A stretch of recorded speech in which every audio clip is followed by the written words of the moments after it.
Welcome everyone, and thank you for joining Painting with Picasso's Grapevine. My name is Leanna Hahn, and I will be your host and teacher for today. Today we're going to talk a little bit about backgrounds.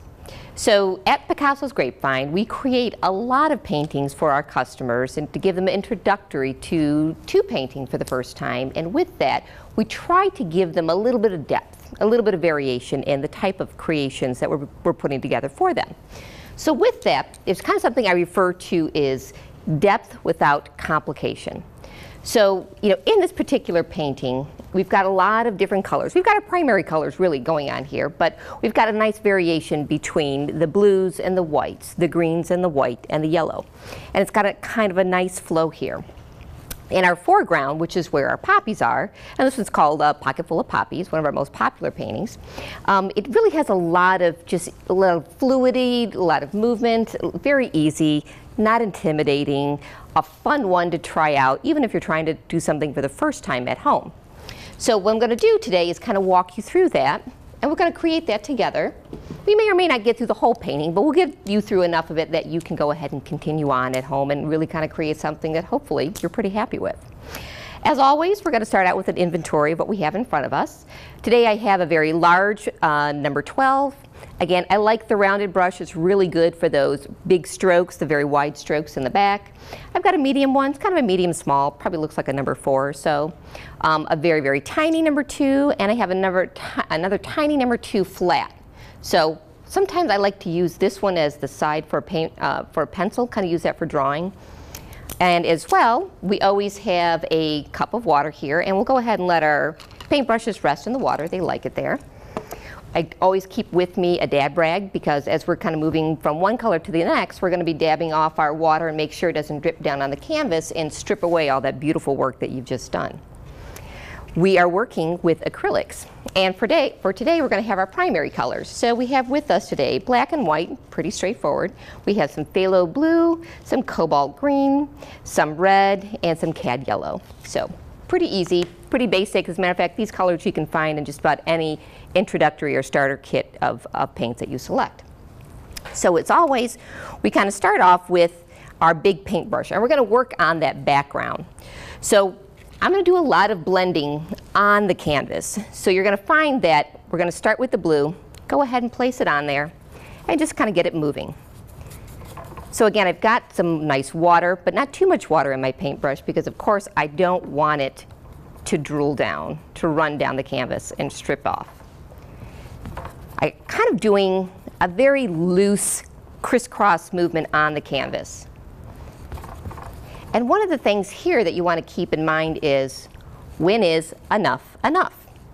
So at our original, we kind of had a diagonal line kind of going. So we're going to place a diagonal line right here. What I mean by when is enough is people put a lot of combinations on their canvases here, and they start moving them in and blending them and working them together. And the problem is you end up with one solid color. We don't want that. We want a nice variation. We like what I'm calling that the depth without complication. This is very easy to achieve, and as you can see, you can move down the canvas very quickly without a lot of thought. Very commonly, I'll keep reminding people, do not think, just keep painting. If you put too much thought into it, you're going to end up with something that may look very, very beautiful, but the reality is you lose some of that free movement, some of the fluidity. Now for you folks who like to go ahead and hang those canvases on your wall, go ahead and paint the sides when you're moving on and working on that side of the canvas in that particular color. It looks really nice. Now I'm not going to worry about all my sides today because I'm just kind of doing this as an example, but I'm going to go ahead jumping back and forth between the blue and the white, and go ahead and finish this out. Nice. Now you notice here, this kind of got blended a lot, very similar color coming in with a nice in-between color, but I want a little more variation. So to get that, go back on top of it, add in some blue, add in some white to show contrast. Now, if you want a very muted feel, that's awesome. Allow it to blend together. don't show variations in the dark blues and the very light white. You know, it really is what you're looking for, your feel, the effect that you want to create. Now the water works fabulous. I'm just going to go ahead and swish out this big brush because we're going to continue with that big brush. And we're going to move into our greens. So I'm moving quickly because the paint's wet, and I like that. I want to go ahead and do a little bit of blending here on the side while that paint is wet. If it starts to dry, not that you can't blend it, but it just becomes a little bit more difficult. And if you're getting a little bit of blue back into the green, that's okay as well. You're going to see that transition between the colors, and that's good. Again, using that same crisscross stroke, continuing to move down the canvas. Now we're going to keep with that diagonal view, and we're going to continue to move down in a diagonal space. Now for some people, they need to kind of put a little line, very light, just to kind of give you a visual direction. This is where I'm headed, this is the road, and here's the path, so I don't get too far off. If you feel comfortable doing it without the line, that's cool, because again, you're going to paint right over it, so no problems. So continuing down, and again, as you're getting towards the edge, feel free, you can go ahead and pick up your canvas, and I would do it now if you're going to do the sides and the tops and the bottoms, just because you got a nice little dry spot up here. So I'm going to go ahead, finish out to the bottom, jumping back between my white and my green, just adding in a lot of nice depth and variation. Make sure you cover, you notice right here you've got a little bit of dimpling coming in. Make sure you cover that. If you're seeing that, that just means you need more paint. And at this point, this is where you kind of step back. People forget to look. When you're this close upon your canvas, you really can't see it. Your eyes are just they're so focused and so tight in on the picture, you cannot see the dimension, you cannot see the perspective. So remember to step back, take a look. In general, a good 10 feet back is really best. You can kind of get a nice gauge, nice overall bird's eye view. How's it flowing? How's it moving? Do I need some more depth? Do I need some more light? Did I miss something? So I'm feeling pretty good about this. I'm going to go ahead and wash off my paintbrush, and then we're going to move into the yellows. Again, make sure you do wash it up this time because we are going from a very strong color, the green, and we're moving into the yellows, so you don't want that to bleed through. Although we are going to get some combination in through here, it's okay. This is where you need to be a little careful if it is still wet. You want to go ahead, work on the center area. And from a timing perspective, this would be an opportunity that if you wanted to let this dry a little bit more because we're crossing over this really light color, you could do that, then do the combination. I'm going to do this now, and I'm going to show you how you can get kind of close, but if you feel uncomfortable with it, that's just a good sign that you just need to take a break, let that dry, and then blend. And again, if you're getting a little bit in between, that's cool too. Just keep in mind that once we're kind of going down this line, when you add yellow and green, you're going to get a lot of mishmash there. So do this first, kind of create that blended line, and then go ahead and wash out your paintbrush. Because what we want to do is we don't want to drag it all the way through the painting. We're okay with right at the transition line, but we want it to be more pure yellow and white. So get rid of any of that green that's in your paintbrush, and then kind of continue on. Bringing in some of that white, kind of loosening it up.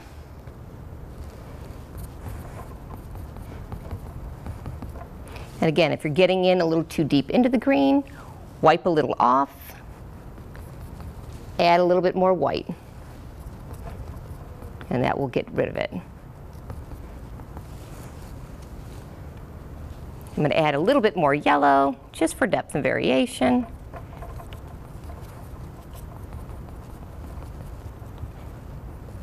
Still keeping with that very, very loose crisscross back and forth brush stroke. And then I'm going to add just a hair of white up here. So this kind of just fades off into the distance. It really kind of goes into the super white light area up at the top. And again, this is good time, step back, take a look at it. If you feel like you need more light at the top, add it now. If you feel like you're dragging in too much yellow, wipe off your paintbrush, just go grab some more white and place it on top. So I'm kind of liking my combination here. Looks pretty good. Looks like I got most all of my dimples covered. Everything's kind of transitioning. It's got a nice flow. So let's go ahead and wash off that paintbrush.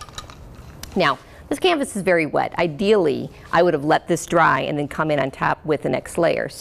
But for time sensitivity, and I think we can probably pull it off okay, we're going to go ahead and start working on our flowers. So if you recall from the original, we had a whole series of different stems and different flowers. So this is placed, it's kind of dispersed pretty evenly across the canvas. At the end of the day, you really can't do anything wrong. You know, if your flower is facing up, that's cool. It's sideways, downwards.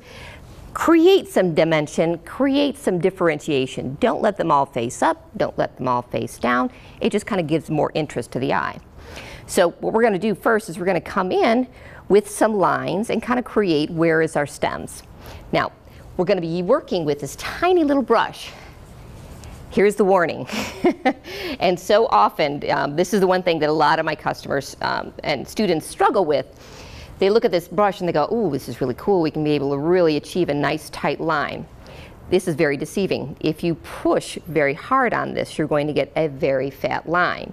So the key is really working on the touch and how much pressure you put on your paintbrush. So practice on a piece of paper. Go ahead and play with it. Kind of get the feel for how hard you're going to press to be able to get that kind of line. And then I'll show you some tricks on how to fix those lines if they get a little fat. We can put them on a diet, so no problem. Another thing that I find that's very helpful is adding a little bit of water to your paint right on your paper plate. So this kind of helps the paint become very fluid and it moves across the canvas, especially if your canvas is already dry. So if it's already dry, you have the potential to get a lot of the dimpling and you're not going to get a very fluid solid line. This will help you prevent that and get a little bit more of that. So I'll kind of start here and I'm just going to go with kind of a very wild flow. No great thought is being put into how these are kind of coming up the canvas. Just kind of random. Now you'll notice they are coming in and they're dragging in a little bit of the white that's in there. Again, that's because I'm not letting my canvas dry. I'm just doing this right now. Now, if you want more of the black line to show without any of the interruption of the paints underneath, you'd want to let it dry first. So we're just kind of creating just kind of some crazy flowers. I'm letting them end up here on top because that's where I'm going to place my flowers. So if you want one up here, maybe you want to start down there and continue down. Again, the faster you go, the better your lines come out. People who go very slow are going to have a tendency to make really thick lines. So the quicker you are, the more fluid your stems are. Now, if some of them are not showing up, you can feel free to go over them a second time. Be very, very careful because this is when they get fat. So keep your touch very light, your strokes moving upwards. If you need to add some more water, go ahead and do so. And maybe you don't take the line all the way up in the same stroke. It's going to be difficult to have that same movement that you did originally, so just a portion of it. Maybe only focus on a section of it. And so we got some nice, great swirls here. All right. So the next thing I'm going to do is I'm going to go ahead and start working on the flowers themselves. I'm going to do that with that very, very small and square brush. So I'm going to kind of decide, where do I want to place the flowers? Where are they going to be facing? So I'm going to decide, okay, we're going to start this first one facing up. And what it's going to be is just a U, a very, very simple U. So we're going to start with a U. Now again, my paint is very wet, so I'm getting a lot of blending. So each petal is just a simple stroke.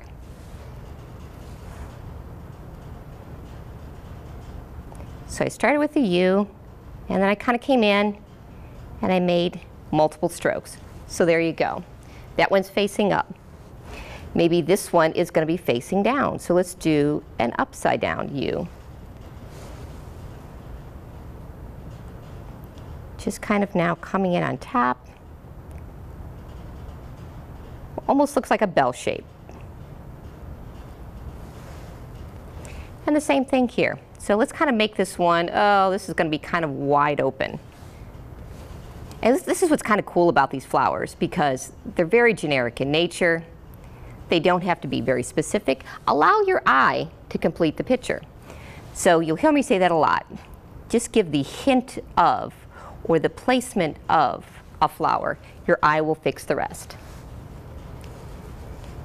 And let's see, we'll do another one, kind of a U shape.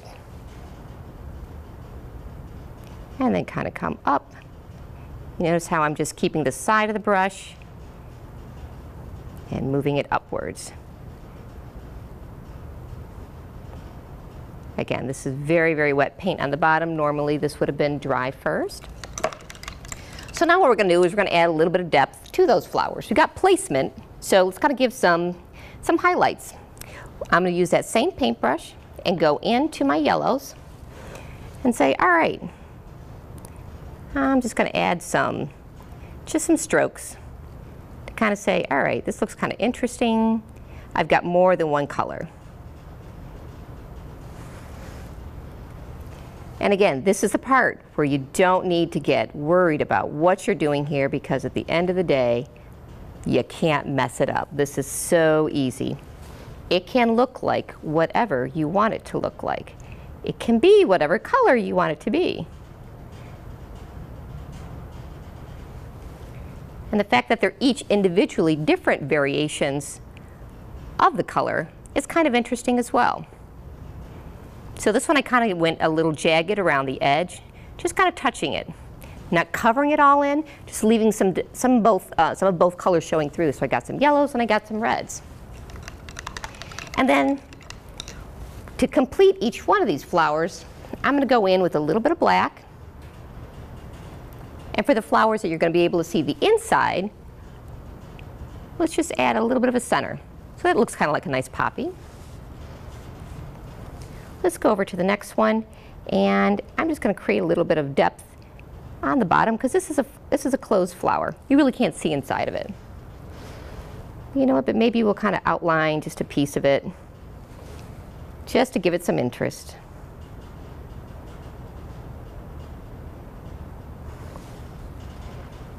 Now, this one looks like it could actually go either way.